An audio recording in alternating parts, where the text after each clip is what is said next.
Hello everybody and welcome back. As always, I am Mateo311 and this is your channel for everything VR related.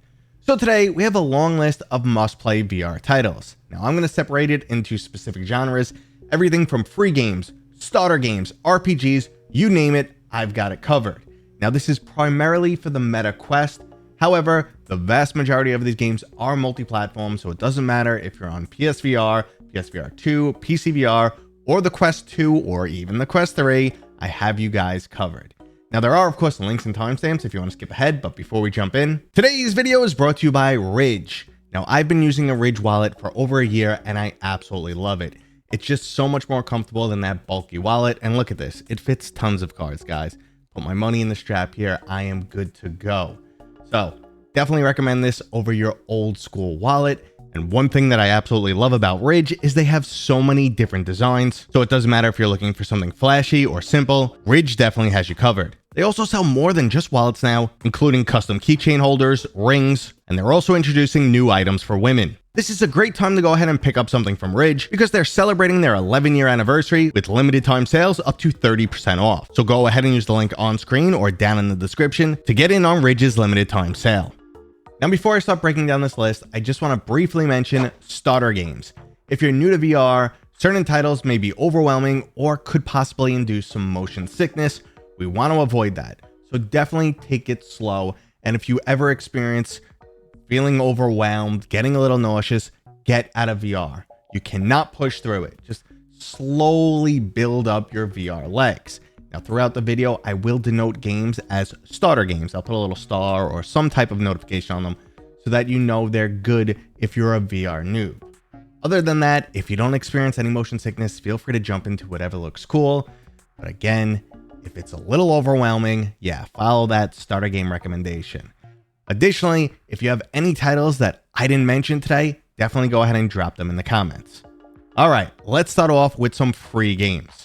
Free games is a great place to start for anyone who just bought into VR because you just recently spent at least $250, but most likely a bit more. Now, depending on what headset you picked up, you may have been given access to Quest Plus, which is Meta's subscription service, and I highly recommend you try all of these games. It's an absolutely fantastic sampling of what VR has to offer, and just about all of them are very noob friendly with the exception of Onward, A Township Tale, Aspire 1 VR Operative, and Jurassic World Aftermath. A good portion of people will feel comfortable to jump in right away, but if you're struggling to get your VR legs, take some time before you jump into those specific games. But moving into games that are free for everyone, a great first start is Rec Room. Not only is this a very friendly social application, but it also has tons of mini games and user-generated content. It's definitely on the more casual side and populated with a younger demographic, but it's undeniably fun and I highly recommend that everyone at least gives it a shot. If you're looking for more action though, we have VR's #1 Battle Royale, Population 1. Pop 1 takes the normal Battle Royale formula, but gives it VR-specific mechanics like climbing and gliding, plus there's a ton of unlockable content, and they're always running some type of special event. Now, if you enjoy the mechanics but competition isn't really for you, they also have a sandbox world builder, so you can go ahead and create unique gameplay modes, or just some cool hangout spots. Now, if you want to keep things grounded and you're just looking for a game of poker, I highly recommend Poker Stars VR. Just jump in, sit at a couple random tables, make some friends, unlock a few cool items over time, but most importantly, go ahead and get your card game fix. Now, if you're more of a trading card game person, I absolutely love Cards and Tankards. Similar to something like Magic the Gathering, you'll build up your own unique deck, then jump into some public taverns, and either go ahead and have a few casual games, or get highly competitive. It's also great to just spectate other live sessions for both entertainment and learning new strategies. Now, another one of my personal favorite free-to-play games is the shooter Hyperdash.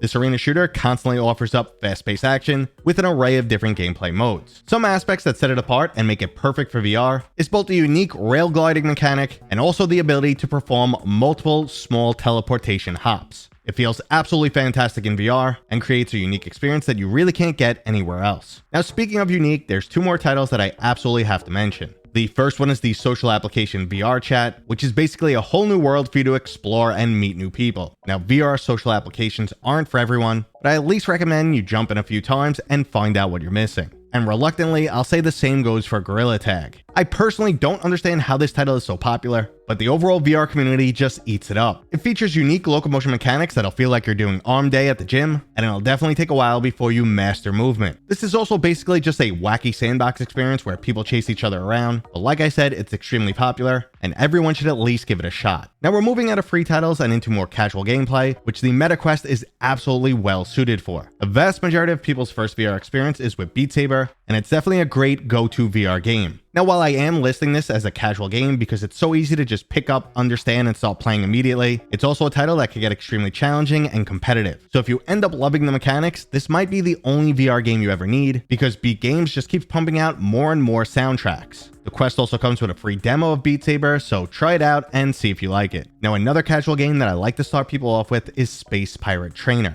This is a simplistic looking wave shooter with a surprising amount of strategy and an absolutely fantastic soundtrack. Wave after wave of flying enemy drones will just keep coming after you, and you have an array of different guns at your disposal to dispatch them. There's also plenty of power-ups to strategically utilize, and no matter how many times I've jumped into this game, it is always fun. At the end of the day though, it is still just a wave shooter and you will eventually get bored of it, so if you enjoy the gameplay but if you're looking for a bit more, I recommend you go with Mother Gunship Forged. While this is also a wave shooter, it's also a bullet hell and roguelike with unique weapon building mechanics. Throughout each run, you'll find different gun parts that you could slap together and build some of the craziest contraptions. The game also features some incredible boss fights, so I definitely recommend you check out this title. Now, something else that people always want to check out, especially if they recently got a Quest 3, is Mixed Reality. The First Encounter is a free demo app that comes with the Quest, and it will give you a pretty cool example of what Mixed Reality is all about, but it's not really a game. Probably the best mixed reality experience I've played so far is for Drop Dead the Cabin. This will turn part of your house into a bunker that you need to defend from zombies. It's definitely a lot of fun and makes mixed reality shine, as you can see in the footage of me playing with my entire family. Now, mixed reality is also begging for some tabletop experiences, and in that case, I highly recommend you try Demeo and BAM.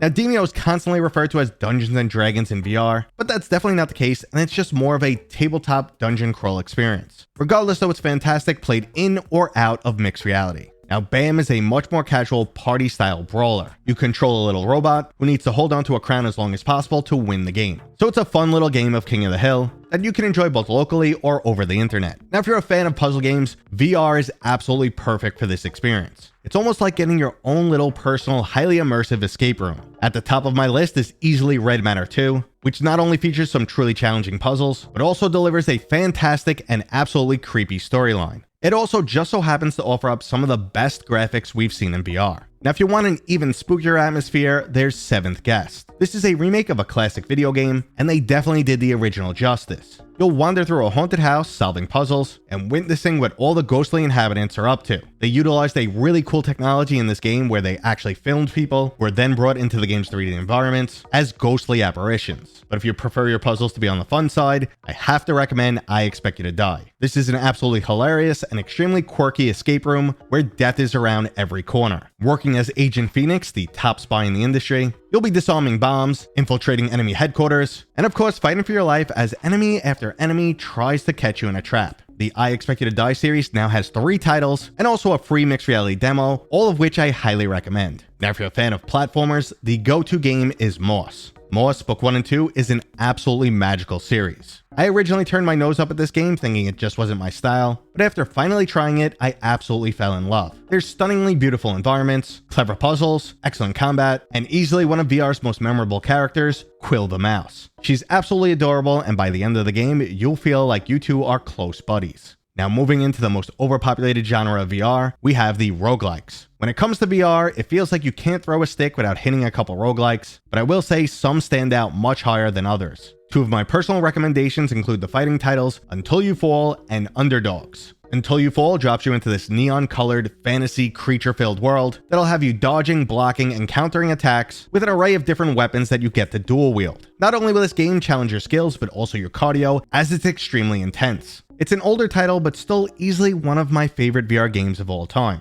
Now, Underdogs, on the other hand, is brand new, dripping with style, and also offers up some absolutely fantastic combat. You'll be piloting a multi-ton gorilla-style mech in underground pit fights in a dystopian world. Punting enemies across the screen never gets old, and there's an excellent array of different weapons and power-ups that makes every run feel unique and fun. The developers also have a new roadmap of upcoming features, So this game's only going to get better over time. And speaking of games that are getting better over time, we have the 3-person co-op RPG, Dungeons of Eternity. This game is surprisingly addictive, featuring unique elements, plenty of loot, and an excellent progression system. They've also pulled off some surprisingly good physics-based combat on the Meta Quest. This is the type of game that continues to surprise you after 10, 20, 30 hours. You'll run across a new boss that you've never seen before, or a new dynamic level type. The randomized gear is also a great little incentive to have you coming back for more, and this is yet another title with an excellent looking roadmap. Now, sticking with co-op games but moving into shooters, my favorite co-op shooter is After the Fall. There's nothing like mowing down hordes of zombies, or in this case Snowbreed, with a bunch of your friends. The huge array of unlockable weapons, items, and skins will keep you coming back for more, and there's also multiple different gameplay modes that keep things exciting.